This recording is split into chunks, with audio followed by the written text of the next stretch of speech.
ಪ್ರತಿಯೊಬ್ಬ ಮನುಷ್ಯನಿಗೂ ಸಹ ಗ್ರಹ ದೋಷಗಳು ಇದ್ದೇ ಇರ್ತವೆ. ಪೂಜೆ ಅದ್ಭುತವಾದ ಒಂದು ನವಗ್ರಹ ಪೂಜಾ ಕಾರ್ಯಕ್ರಮ. ನವಗ್ರಹ ದೋಷಗಳು ಇದ್ದಂಥ ಸಂದರ್ಭದಲ್ಲಿ ಹೇಗಿರುತ್ತೆ ಏನು ಇದ್ರದ್ದು ಕಲ್ಪನೆನೂ ಇರಲಿಲ್ಲ. ಸೊ ಬಂದ್ವಿ, ಭಾಳ ಚೆನ್ನಾಗಿತ್ತು. ತುಂಬ ಅವ್ರು ಪೂಜೆ ಮಾಡ್ಕೋಬೇಕು ಅಂತಂದರೆ, ಮನೆಯಲ್ಲಿ ಪೂಜೆ ಮಾಡಬೇಕಂದ್ರೆ ಶಾಸ್ತ್ರಿಗಳು ಕರಿಬೇಕು, ಎಲ್ಲ ಖರ್ಚುಗಳನ್ನು ಮಾಡಬೇಕು ಅಂತಂದರೆ ಕಡಿಮೆ ಅಂದರೆ 10, 15, 25 ಸಾವಿರ, 30 ಸಾವಿರ ಈ ಥರ ಎಲ್ಲ ಇದೆ. ತುಂಬ ಚೆನ್ನಾಗಿದೆ. ನನಗೆ ನೆಮ್ಮದಿ ತುಂಬ್ಕೊಂಡು ಹೋಗ್ತೀನಿ. ಎಲ್ಲ ಸಂಕಲ್ಪ ವಿಶೇಷವಾಗಿ ಒಬ್ಬೊಬ್ರದ್ದು ಸಂಕಲ್ಪ ಮಾಡಿ ಅವ್ರಿಗೆ ಅಕ್ಷತೆ ಮತ್ತು ಹೂವೆಲ್ಲ ಕೊಟ್ಟು ವಿಶೇಷವಾಗಿ ಸಪ್ರೇಟ್ ಪೂಜೆ ಥರ ಸಂಕಲ್ಪಗಳು ಮಾಡಿ. ಆದರೆ 5,000 ರೂಪಾಯಿ ಸಂಬಳ ತಗೊಳ್ಳೋನು ಮನೇಲಿ ಕರೆಸಿ ಪೂಜೆ ಮಾಡಬೇಕಂತಂದರೆ ಆ ಶಾಸ್ತ್ರಿಗಳ ಸಂಭಾವನೆ ಕೊಡೋದಿಲ್ಲ.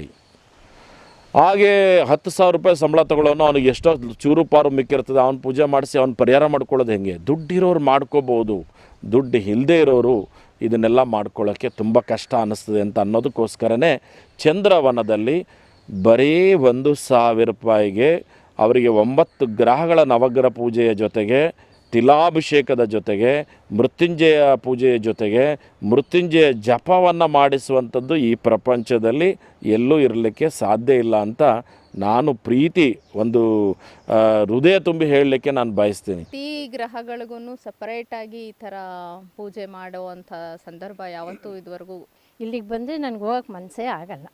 ಎಲ್ಲ ಸಹಜವಾಗಿ ಎಲ್ಲರದು ಒಟ್ಟಿಗೆ ಸಂಕಲ್ಪಗಳು ಮಾಡ್ತಾರೆ. ಆದರೆ ಇಲ್ಲಿ ಒಬ್ಬೊಬ್ರದ್ದು ಸಪ್ರೇಟ್ ಸಂಕಲ್ಪಗಳು ಮಾಡಿ ಪೂಜೆ ಮಾಡಿದ್ರು. ಗೊತ್ತೂ ಇರಲಿಲ್ಲ, ಬಂದಿರಲಿಲ್ಲ.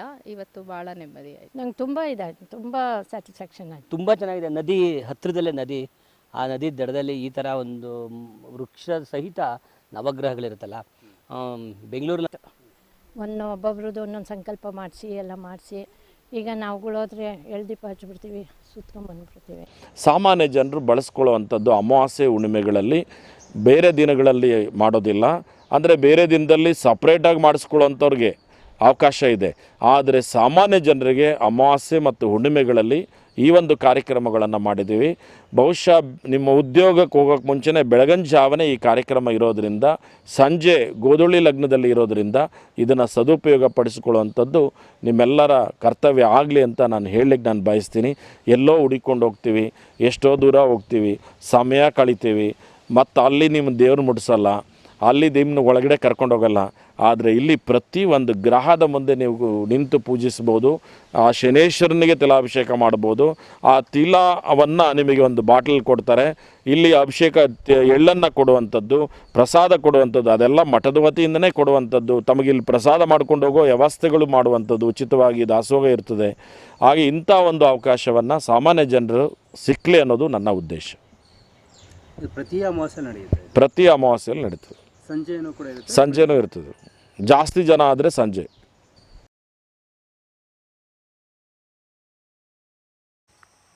ಕರ್ನಾಟಕದಲ್ಲೇ ಅತಿ ದೊಡ್ಡದಾದಂತಹ ನವಗ್ರಹ ಸ್ಥಳ ಅಂದರೆ ಚಂದ್ರವನ ಆಶ್ರಮ.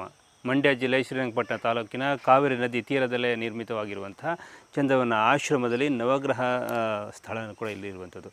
ಇಲ್ಲಿಗೆ ಬಂದಂಥ ಅದೆಷ್ಟೋ ಭಕ್ತಾದಿಗಳಿಗೆ ಒಂದು ಒಳ್ಳೆಯ ಫಲಿತಾಂಶ ಕೂಡ ಬಂದಿರುವಂಥದ್ದು. ಅದು ಮದುವೆ, ಮಕ್ಕಳ ವಿಚಾರದಲ್ಲಿ, ಕೆಲಸದ ವಿಚಾರದಲ್ಲಿ, ಸರ್ಕಾರಿ ಕೆಲಸದ ವಿಚಾರದಲ್ಲಿ ಆಗಿರ್ಬೋದು. ಹಾಗೆ ಅನೇಕ ಸಮಸ್ಯೆಗಳು ಕೂಡ ಸಾಲ್ವ್ ಆಗಿರುವಂಥದ್ದು. ಇಲ್ಲಿ ಸಂಪ್ರದಾಯ ಏನು ಅಂತಂದರೆ, ಯಾವ ಗ್ರಹವನ್ನು ಹೇಗೆ ಸುತ್ತಬೇಕು, ಯಾವ ಗ್ರಹಕ್ಕೆ ಹೇಗೆ ಪ್ರದಕ್ಷಿಣೆ ಮಾಡಬೇಕು, ಯಾವ ಗ್ರಹದಿಂದಗೆ ಧಾನ್ಯವನ್ನು ಅರ್ಪಿಸಬೇಕು, ಯಾವ ಗ್ರಹಕ್ಕೆ ಯಾವ ಮಂತ್ರವನ್ನು ಹೇಳಬೇಕು ಅನ್ನೋದು ಬರೆದುಬಿಟ್ಟಿದ್ದಾರೆ. ಸೊ ಅದನ್ನು ನೋಡಿಕೊಂಡು ನೀವು ಆ ಮಂತ್ರವನ್ನು ಹೇಳಿಕೊಂಡು ನಿಮ್ಮ ಆಸೆಗಳನ್ನು, ಕನಸುಗಳನ್ನು ದೇವರ ಮುಂದೆ ಹೇಳಿದ್ರೆ ಆಸೆ ಕನಸುಗಳು ಈಡೇರುತ್ತೆ ಅನ್ನೋದು ಪ್ರತೀತಿನೂ ಕೂಡ ಇದೆ.